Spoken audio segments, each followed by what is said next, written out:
Yeah, so we're gonna, well, saying me and Rachel have sort of planned a presentation to do today, based on nutritional considerations in liver disease. So this is a massively broad topic, and so what we really wanted to do is just give a little bit of an overview, not spend too much time talking at you, and then really just try and give people a chance to ask questions, because I think we'll get a lot more from that than we will just us bleating on over loads of different slides. But if I don't know how the presentations normally run, but I'm more than happy if people want to ask questions sort of as they go. Or John, would you tend to monitor like the chat and things, or? Yeah, it's fine if people want to. I'll keep my eye on the chat if anybody wants to say something that's not they want me to ask a question. That's fine if they don't feel like speaking up. I'll keep an eye on the chat. Okay, brilliant. Thank you. So I'll move this slide along. So this is just to give a little bit of content. So we'll start off just talking a little bit about the function of the liver. I'm sure this is things you already know, but just to give a little bit more idea of how that maybe starts to relate to nutrition and metabolism. Talk a little bit about what our role is, so what a dietitian does and why we might be talking to you about this stuff today. Then we'll talk about sort of a balanced diet and liver disease and what that might involve. And then some dietary considerations, in particular focusing on people who have cirrhosis. And then, as I say, hopefully spend most of the time just answering questions.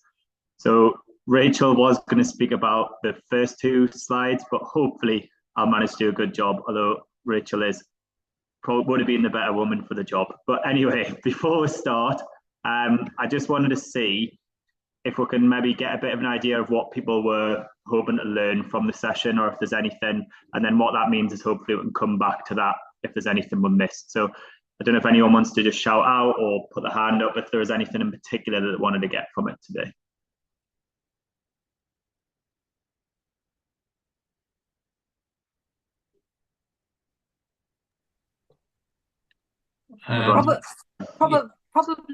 Probably just some ideas. John, can you hear me, John? Yes, indeed. Yeah, it's just really some ideas that we sort of. I think we all. Well, I'm speaking for myself. I can't say we really, but the idea, the Mediterranean diet we're advised, and the importance of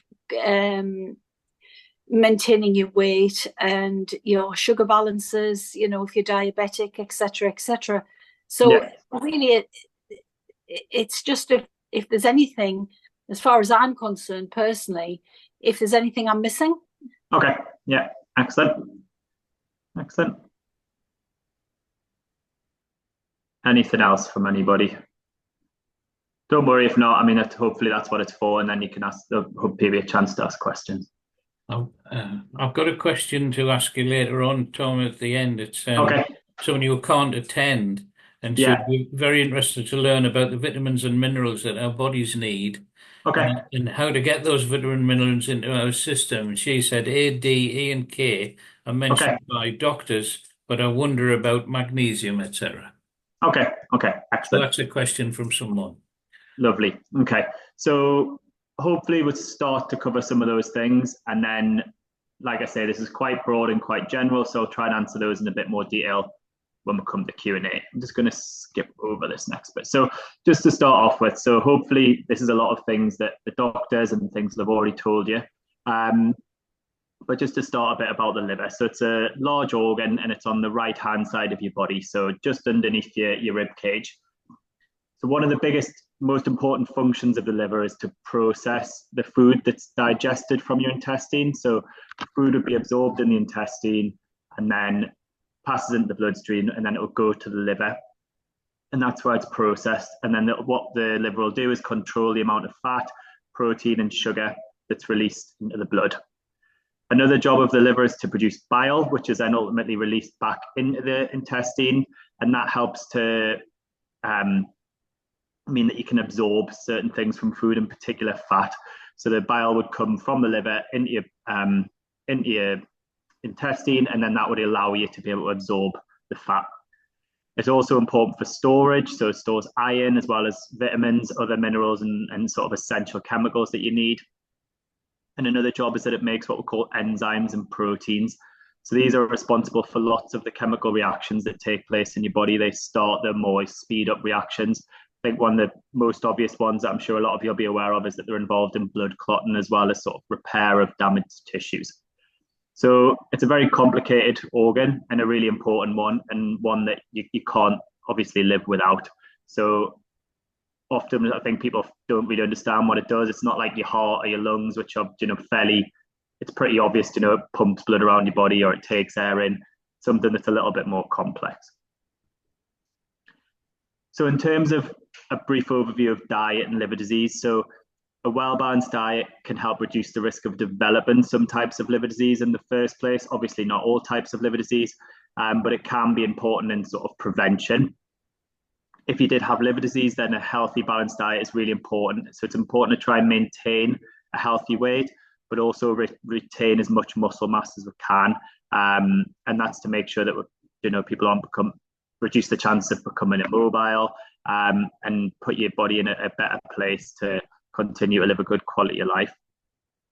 Sometimes people have to make specific changes to your diet linked to liver disease. So this might be for some, not all, but some people with cirrhosis might need to make changes to the diet. If you have particular symptoms that affect how much you can eat, or certain types of liver diseases might mean that you have to make specific changes to the exact types of food you eat. So what's our role then? So I guess as a dietitian, this is just a bit of a sort of quote from our over and like governing body about what our role is. So it's trying to translate science of nutrition and give that to people as everyday information about food, and sort of advise people and work with people to come up with the best food and nutrition choices for them. So it varies quite a lot what we do. So what we call nutrition support. So this tends to be helping people who are malnourished or who are struggling to eat enough to be able to eat enough to stop them losing too much weight, losing too much muscle. Would also help people with weight management. So if they need to, or if it would be beneficial for them to lose weight, then we'd try and help to give them advice to help them to lose some weight. We might just give general advice on a balanced diet. And as we say, like specific dietary advice on symptoms or condition. And I guess most of the time we tend to do work one-to-one with people, but we're more and more starting to do group sessions or talks or things like what we're doing today. And this is just another sort of diagram from the BDA that looks at the things that we might consider when we're seeing someone. So it should be quite a holistic assessment that then informs the advice that we give. Has anyone seen this before? I don't know if can you give like thumbs up or anything, or has anyone had this, people talking to them about the Eat Well guide before? So this is just general, comes from the government, I guess, but this is the general advice that would give for healthy eating to most people in the country. So it comes from Public Health England. So with liver disease, overall, we just want you to be following a healthy, balanced diet. Now that might look quite different for different people, but the principles that underpin that are the same. And so what we want to be doing is looking to follow the Eat Well guide. So what this does is... This is in our diet leaflet, Thomas, this exact guide. Yes, yeah. Yes it is, you're right, yeah. So this is not what your plate should look like. I think in some ways it's a bit confusing that it's in a circle. But this is what your diet should look like throughout the day, throughout the week, throughout the year. It's more of like a pie chart of how that diet would be split up. So what I'm going to do is work through each of the sort of 6 sections, talk through each one in a little bit, and then try and link them back to liver disease where I can or where I need to. So just go on to the next slide. So the first section would be your potatoes, bread, rice, pasta, and other starchy carbohydrates. So these are typically the staple foods in most diets, and that's because it's your body's preferred source of energy. So the carbohydrates, when you eat them, are then digested, broken down into sugars, and then that's what your body uses, glucose, which is a type of sugar, and that's what fuels most of your cells. It's then what's not used is stored. Some of it is stored in the liver as what we call glycogen. You don't need to know exactly what that is. It's basically just a storage form of carbohydrate. So some in your muscles, but mostly in your liver.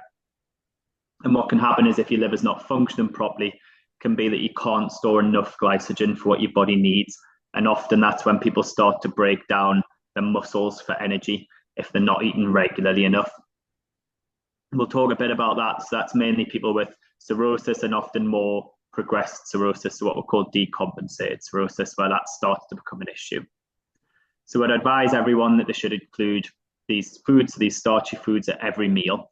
And ideally, we should be choosing whole grain or high fiber options for most people. That's not the same for everyone, but for most people who would benefit from eating more fiber. We've got lots of really good evidence that fiber in people's diets is very beneficial.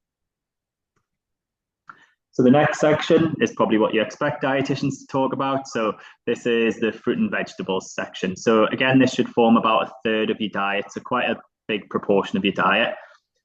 So a few reasons why these are really important. So vitamins and minerals, which I guess John, you mentioned at the start. So these are important for lots of different reasons. So I'm not going into loads of detail, but the immune system is one of them, making sure you have adequate energy levels that help you to release some of that energy from food, as well as the health of your skin, your nails, your hair, all those other things as well. So these are really important to be including regularly in your diet. They're also the best source of fiber in your diet, as we just sort of mentioned before, which is important for healthy bowels and cholesterol and sort of managing your health in general.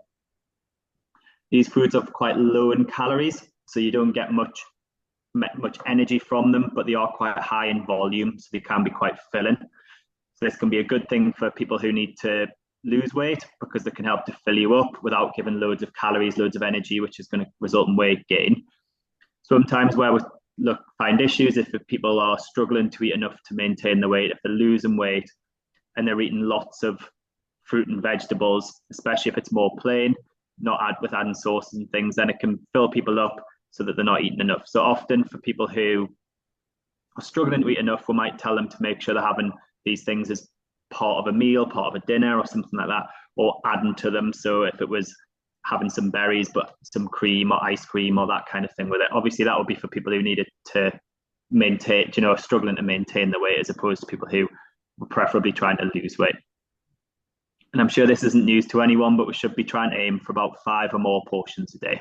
And ideally from a good variety and from a mix of different things, because we'll get different vitamins and minerals and things from different types of fruit and veg.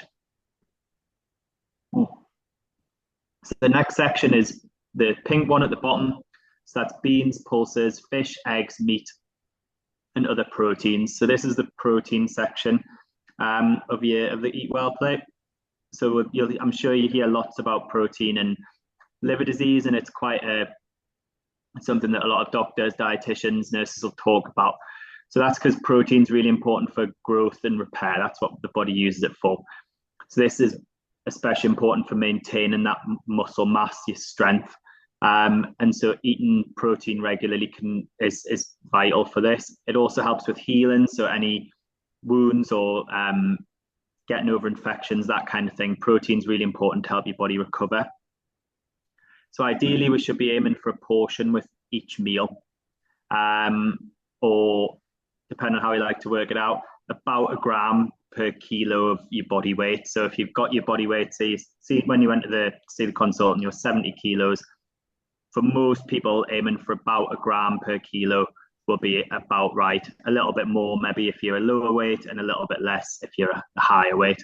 But an easier way to maybe work it out is just to make sure that you're having some protein at each meal, and that can help to make sure that you're getting enough in the day. And then we'll have sort of dairy and alternatives. So this is mainly important for calcium. So it's quite common in liver disease that patients will have osteoporosis or osteopenia and need to take especially good care of their bone health. So these foods are a really important thing to include in your diet to make sure that you're getting enough calcium to protect your bones. They also are often quite high in protein as well. So protein, as we just mentioned, is really important for many reasons, but with dairy foods, it's often that we get both of those things in. And then I don't know if you can really see this, but there's a thin purple sliver. So that's for oils and spreads. So these are a source of dietary fat. So fat is very energy dense. So the opposite of fruit and veg that we discussed earlier. So this is potentially beneficial for people who need to, who are looking to put some weight on or struggling with weight loss, because we can get lots of calories, lots of energy in just quite a small amount.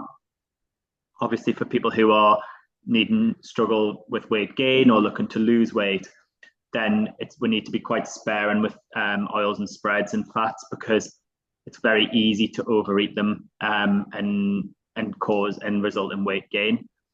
But fat is an essential part of the diet. I think sometimes that's often missed, that it is something that we need to include. One of those reasons, it helps with hormone production, and it also is essential for storing fat-soluble vitamins. So I think those are things that John mentioned earlier, A, D, E, and K, require fat for them to be stored. So ideally, we should be aiming for healthier sources of fat. So that would be like olive oil, vegetable oil, sunflower oil, if we're looking at the oils, or things like unsalted nuts, avocados, oily fish, as opposed to saturated fats, which would come from more animal sources. So fat on meat, butter, cream, these kind of things would be trying to minimize for most people. And then the last section, so this is just off the Eat Well guide. So these are foods that are high in fat and sugar. So they're not essential to include in your diet, but they are very important for lots of people. They're often sort of celebration foods or treats or things that people enjoy.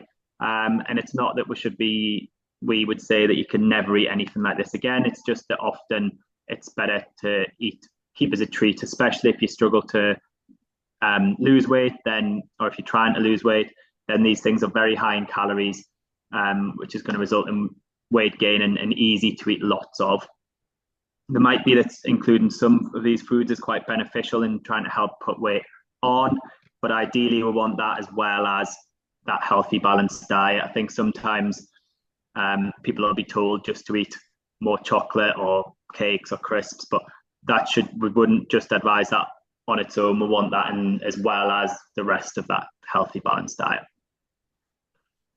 Okay, so the next thing I just wanted to talk about was just to briefly discuss cirrhosis. So I haven't spent a lot of time. This is just quite a brief slide just to go over this, and I'm more than happy to take more questions on it. But we know that for people with cirrhosis, we're at much higher risk of becoming malnourished, and particularly if you have what we call decompensated cirrhosis. So apologies if I'm telling you things that you already know, but that's if you have symptoms so if your liver's failed and you have symptoms of that. So if we have lots of swelling on the tummy or ascites or build up of fluid, if you struggle with confusion and what we call encephalopathy, then these things, or people who are very jaundiced, often find that they become quite malnourished. Not always, but that is quite often the case. So we advise people in these instances to try and eat every 2 to 3 hours. So that's because, as I mentioned at the start, the liver stores lots of energy as glycogen, or like the carbohydrate is glycogen. But when your liver's scarred and not working properly, it struggles to hold enough of that energy. And so your body needs to look elsewhere for its energy, and it starts to break down your muscles, which is when people become quite weak and quite frail. So ideally try and eat every 2 to 3 hours. So that could be, the usual pattern would be breakfast, lunch and tea, snacks in between, and then some snack before bed too. If ideally that should be with some carbohydrate foods. We then also would want to look at increasing the amount of protein that you're eating. Again, this is to help to reduce that muscle breakdown. And in some cases, we may need to reduce salt intake. What we often find is that people come in who've been told to reduce the salt and are really being very strict with that. So really trying to minimize any salt in the diet. What can happen with that is that because salt will be present even naturally in lots of foods, there's very little that people can actually eat.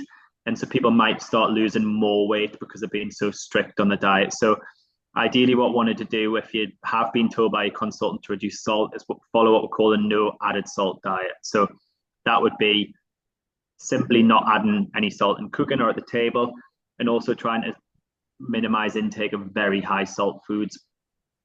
So that might be processed meat, things like cup of soups, salty crisps, salty nuts, those kind of things, keeping to a minimum, but making sure that you're still eating regularly and not being too strict with the rest of your diet. I think if you're struggling or you really find to become malnourished, you notice that either the weight's dropping off you, or you've got no strength, or you can see that your muscles are really going down, then just please try and ask your doctor to refer you to a dietitian.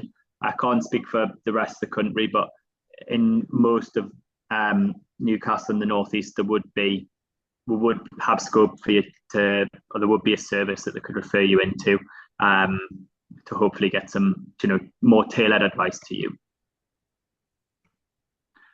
So I don't know if this is going to work, because Rachel was going to do this bit. So this is, I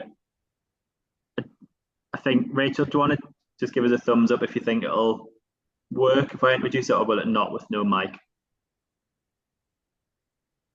I think she's got a thumb up. So if you... I think I might have fixed. Oh, yes. Oh, that's convenient. Just as I finish speaking. Do you want to introduce this then? So we just thought it would be interesting for us and helpful for us potentially to hear about some experiences that you'd had around diet and liver disease, potentially some challenges or some things that you'd found helpful. So if I can share my screen, this is just, you can either log on by going to menti.com and entering that code, or you can scan the QR code on your phone. And I will just share. We've lost the shared screen. Ah. You're muted, Tom.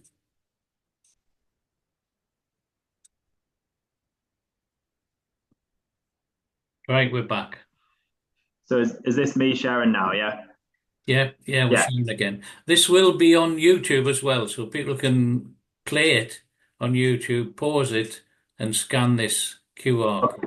So yeah, it's, I guess for now, if people scan that and then put something in, and then we should hopefully, I can hand back to Rachel and she'll be able to share the screen with the actual answers on. Is that right? Yeah. Right, so Rachel, that's your screen now. No, it's mine. Oh, it's yours, okay. But I'll hand back to Rachel to put a different screen up. Right.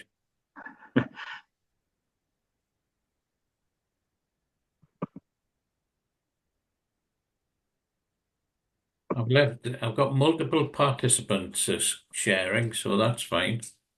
Okay. So can you see this? Have you experienced any challenges with your diet and liver disease? Is that your screen, Rachel? Yeah. So as people type in, if they're happy to, then that should. Can everyone see that? It's a white screen with words. No?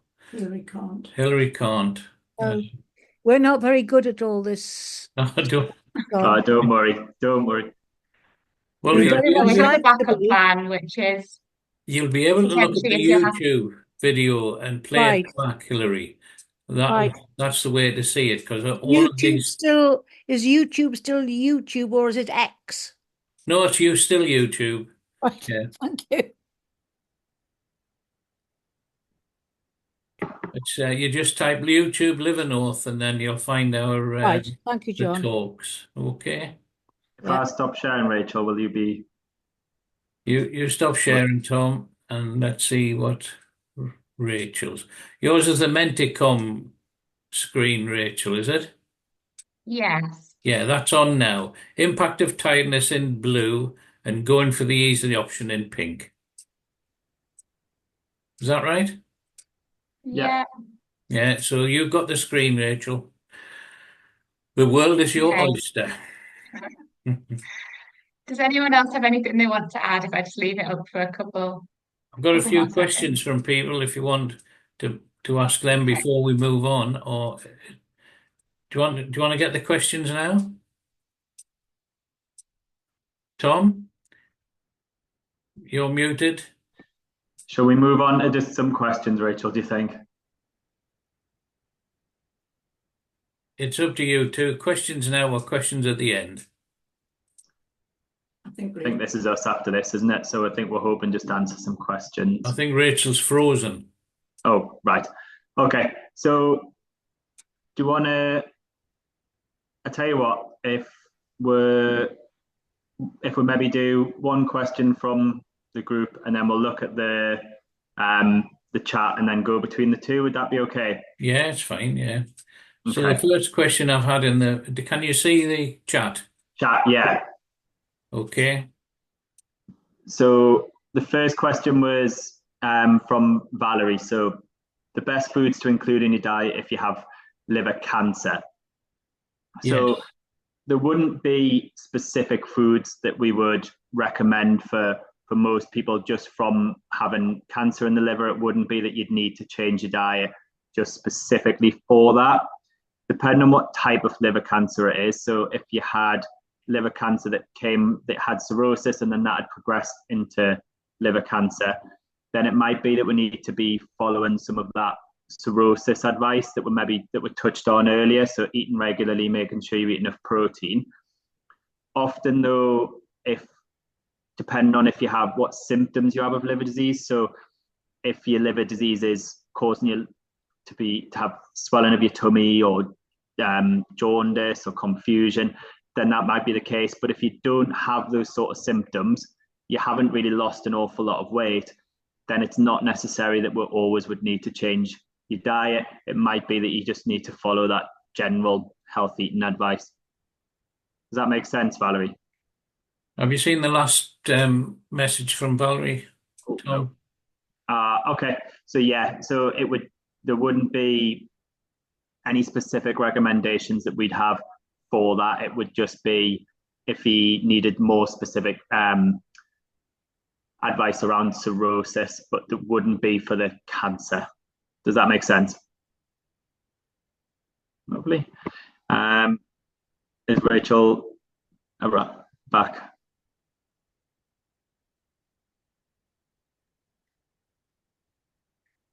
So I think the next one that I've got is from Fiona saying that she's interested to get new ideas and motivation. Is that with anything specific? Well, as you may know from your screen, it was me who put those two things in the Mentimeter. So motivation and tiredness. So I know those things that you've explained. Sorry, I will put my camera on. I'm just not very presentable. I know the things that you've told us about. And my challenge really is putting them into practice and not just going for the easy option because I'm tired. I'm not even talking about me having to cook it. It's just like, you know, when you're tired and you just want something bad. So I think it was just if you had any tips around motivation and diet. So I think there's a few aspects to it. I think something that we talk about in our groups is thinking about kind of setting yourself little realistic goals, so what we kind of call SMART goals. And sometimes just achieving those and ticking off little goals in the short term can help to kind of give you the confidence of achieving things, and help you to feel kind of the momentum of that progress. So I think that's something to think about. It's just thinking about this week, maybe I'll just do one little thing rather than thinking about a really big, significant change that can feel challenging or put a lot of pressure on yourself to make a really big change, kind of immediately. So breaking it down a little bit. I think with regards to tiredness, things like batch cooking, and preparing meals in advance, so you've got things to go to that are nutritious and that are to hand, is something that can work quite well. I don't know if anybody else in the chat as well has any advice on that, things that you found have worked for you. Yeah, Linda. Yeah, you can't hear you, Linda.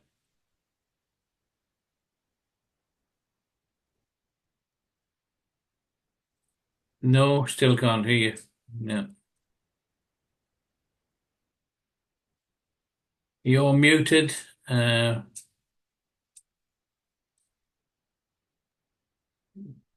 you should be able to speak. No, not working. Put it in the chat. Put it in the chat, Linda, if you can, if you know how to do that. Yeah, okay. So that's there's a question from Linda coming in. Are you still doing questions, Tom, or do you want to? You're muted. Just keep them coming. Yeah. Okay. Well, you had Fiona's there about she wanted new ideas. Linda would like to know, can you touch on post-transplant best practice? Yeah, of course.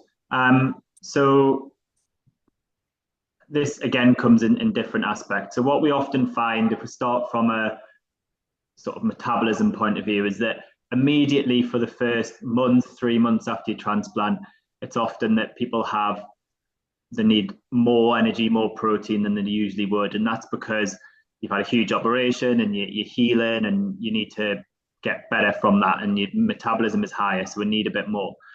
What happens is that then after a few months, things go back to normal.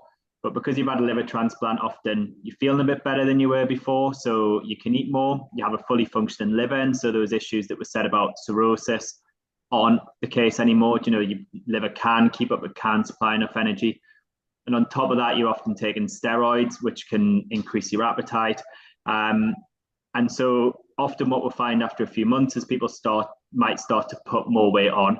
That's not always the case, but that can sometimes be the case. And you're at higher risk of what we call metabolic complications. So that would be things like type 2 diabetes or high cholesterol and things like that. And so ideally what we want to start to look at is making sure that people's weight stays steady and that they're not putting on extra weight. And so that's where we'll maybe look more moving towards that Eat Well guide, increasing the amount of fruit and vegetables that you're eating, reducing the amount of fat and sugars and those kind of foods, and looking to generally just eat a healthy diet and maintain your weight. There's also the other side of things is that we get advice-wise post-transplant is food safety. So that's because of the immunosuppression that you have to take. Often we'll find that you're a little bit more susceptible to getting tummy bugs. And also if you do get a tummy bug and that you're being sick, then it means that you can't take your immunosuppression, which is potentially dangerous because you need that to stop your body rejecting the new liver. So that's just the most important thing from that point of view is just general food hygiene. So that's keeping things clean, making sure we're not eating food that's out of date, chopping things, keeping foods, preventing contamination. So don't prepare foods together, like meat and vegetables, make sure there's separate chopping boards, separate knives, things are washed in between. And then making sure things are stored well so that it's properly chilled, that your fridge is the right temperature, your freezer is the right temperature. Those are the most important things. We also would advise being careful with some foods. So it might be sort of mold ripened soft cheeses, cured meats, things like would advise that you avoid undercooked meat. So I wouldn't like to hear this, but like rare steak and things like that can be a little bit more risky. Undercooked seafood, that kind of thing. So I'm sure you should have information after your transplant on this. And this advice is normally given by either the ward nurses or it used to be done by the transplant coordinators. So hopefully you've had a bit of advice on both those things. But if you feel like you're struggling and whatever reason, then if you get your consultant or get one of the liver transplant coordinators to give us an email or CC us in the letter, then hopefully we can help sort of more specific advice to you. Okay, Linda, can't see Linda. Is that okay, Linda? Do you want to give us a thumbs up? Yeah, or thumbs down. Great stuff. Now, one of the answers that came in from the other Linda was soups are my answer. That must have been to Fiona's, I think. Was it Linda when she was asking? Yeah, about how to make it easy. So there's one for you, Fiona. Soup, which is it's a good answer. Next question I've got is, sorry, Yvonne's had to leave us, by the way. Her reception's too poor. This is David and Yates. He's 36 years post heart transplant, and all the usual drugs. Now got cirrhosis, got problems with high potassium, making high sodium bicarbonate, but not making much difference. Taking high sodium bicarbonate, not making much difference. Any advice, please? He's added that he's 83 years old, but very much alive. So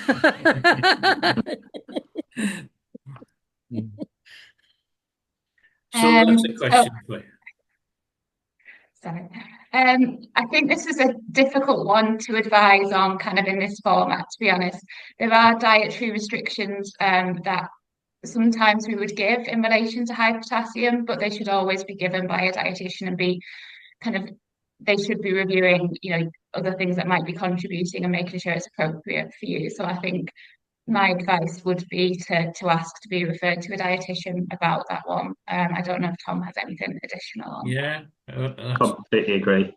That's okay. I mean, you do see a consultant from time to time, don't you? We're muted. No, we're not muted. No. No, you're not. All right. Yes, I do. The problem is Never see a dietitian. we never see a dietitian. I've asked to see a dietitian, but there doesn't seem to be anybody available. That's through the actual transplant unit. Perhaps we can encroach on the liver. On the sort of potassium side, I've actually been hospitalized for very high potassium, and I've obviously had to have infusions for it and so on. The recommended dose I'm on at the moment is something like 4 500 milligram sodium bicarbs a day, or maybe even 6 or 5. And obviously it takes quite a bit of stomach churning to take that amount. Mm-hmm. My potassium seems to be naturally high-ish, and it can vary anything between a reasonable sort of 4.5 and probably about a 5.5, 5.6. Those are the sort of averages. Mm-hmm.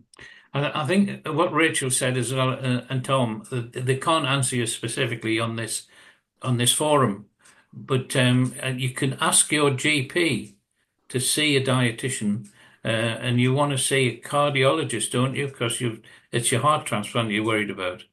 No, I'm not particularly worried about that. I'm in 83 going on 84. I mean, it's just a question of really trying to maintain a balance. Mm-hmm. I can continue to live a reasonably decent life, Yeah, absolutely. Well, I mean, if you get in touch with us after the meeting, and we'll see if we can sort something out.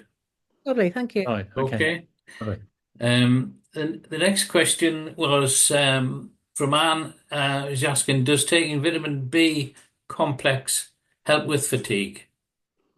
So it would only be if you are deficient in those things that would recommend you take vitamin B supplements. So generally you should be able to get adequate vitamins and minerals for most people from eating a healthy, balanced diet. If you thought that was potentially an issue, then getting the GP or your consultant to check your bloods, but probably not, to be honest. I think mostly if you can eat generally a healthy, balanced diet, then you shouldn't need to supplement specific vitamins unless you have a specific deficiency. A lot of these things are unfortunately marketing, and you see vitamin adverts on the back of buses and that kind of thing, but food is a much better source of vitamins than supplements. A lot of the time they're a bit more complicated and linked to all the other compounds and chemicals and different things that are in the food. Means that you absorb these things generally better from food than you do from tablets. So unless you specifically need those things because the doctors said they've done blood tests and the doctor said those things are low, then I wouldn't necessarily recommend buying them over the counter. The other thing with supplements is that they're not necessarily regulated in the same way as medicines are.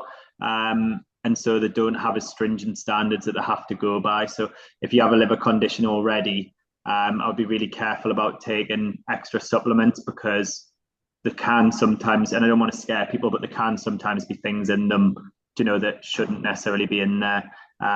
So just make sure it's from somewhere very reputable if you are taking them.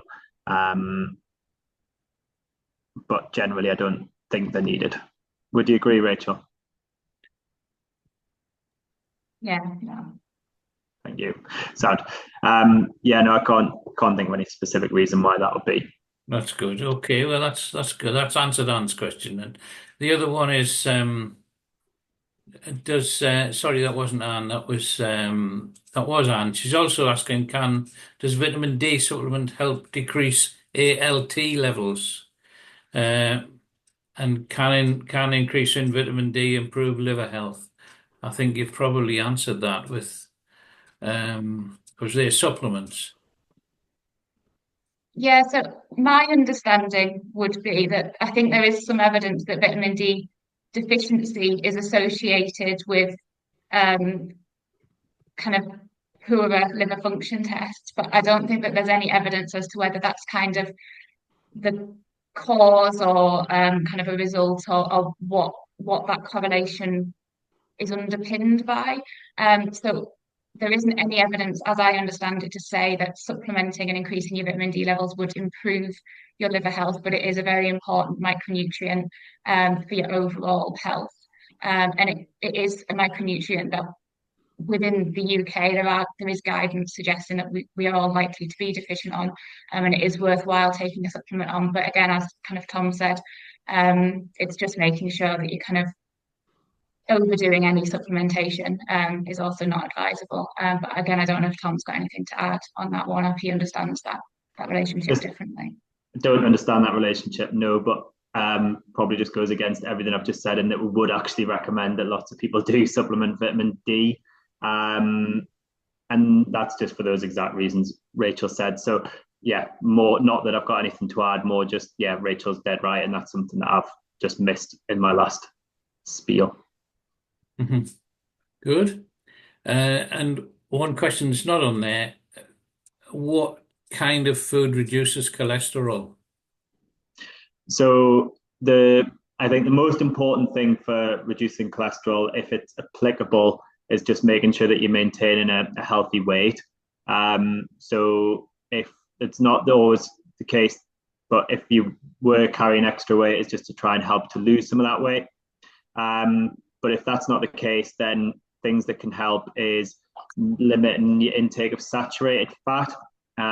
So these tend to be fats, not always, but they tend to be fats that come from animal sources. So things like the fats in dairy, so full fat milk or cream, butter, that kind of thing, or visible fat on meat, fatty cuts of meat.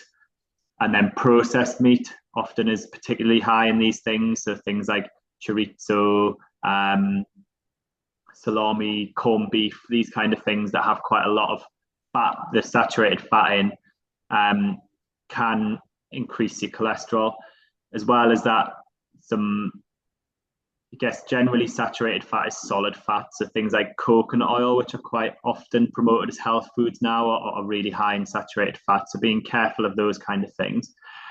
The other side of things is that eating enough fiber can really help to lower your cholesterol. So making sure that you're eating regular fiber in your diet, plenty of fruit and vegetables, whole grain carbohydrates, those kind of things.